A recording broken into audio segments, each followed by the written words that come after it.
Hello everybody, and thank you for tuning in to the weekly report. Trump's betrayal of Julian Assange.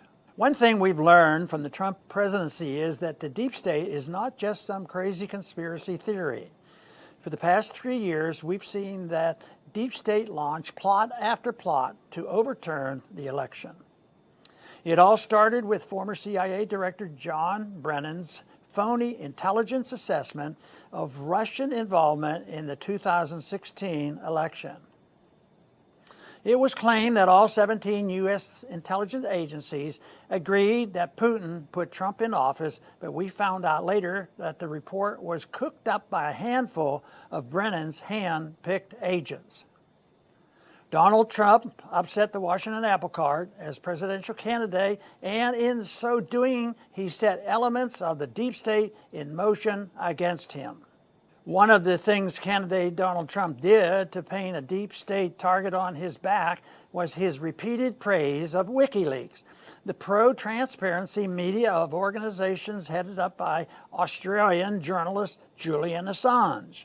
More than 100 times, candidate Trump said, "I love WikiLeaks," on the campaign trail. Trump loved it when WikiLeaks exposed the criminality of Hillary Clinton and the Democratic Party as it cheated to deprive Bernie Sanders of the Democratic Party nomination. WikiLeaks' release of the DNC emails exposed the deep corruption at the heart of U.S. politics, and as a candidate, Trump loved the transparency.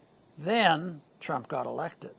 The real tragedy of the Trump presidency is nowhere better demonstrated than in Trump's 180-degree turn away from WikiLeaks and its founder, Julian Assange. "I know nothing about WikiLeaks," he said as president. "It's really not my thing." U.S. pressure and the bribes to the Ecuadorian government ended Assange's asylum and his 7 years in a room at the Ecuadorian embassy in London. After his dramatic arrest by London's Metropolitan Police last April, he has been effectively tortured in British jails at the behest of the U.S. deep state.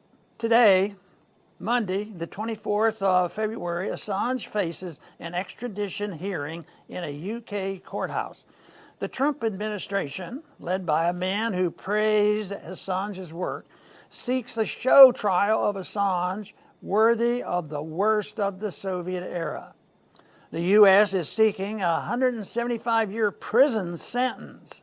The Trump administration argues that the Australian Assange should be tried and convicted of espionage against a country of which he is not a citizen. At the same time, the Trump administration argues that the First Amendment does not apply to Assange because he is not an American citizen. So Assange is subject to U.S. law when it comes to publishing information embarrassing to the U.S. deep state, but he is not subject to the law of the land, the U.S. Constitution, which protects all journalists and is the backbone of our system of government. It is ironic that a President Trump, who has been victim of so much deep state meddling, has done the deep state's bidding when it comes to Assange and WikiLeaks.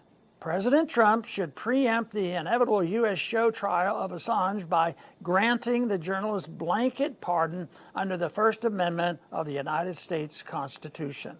The deep state Trump is serving by persecuting Assange is the same deep state that continues to plot Trump's own ouster. Free Assange. Thanks for listening.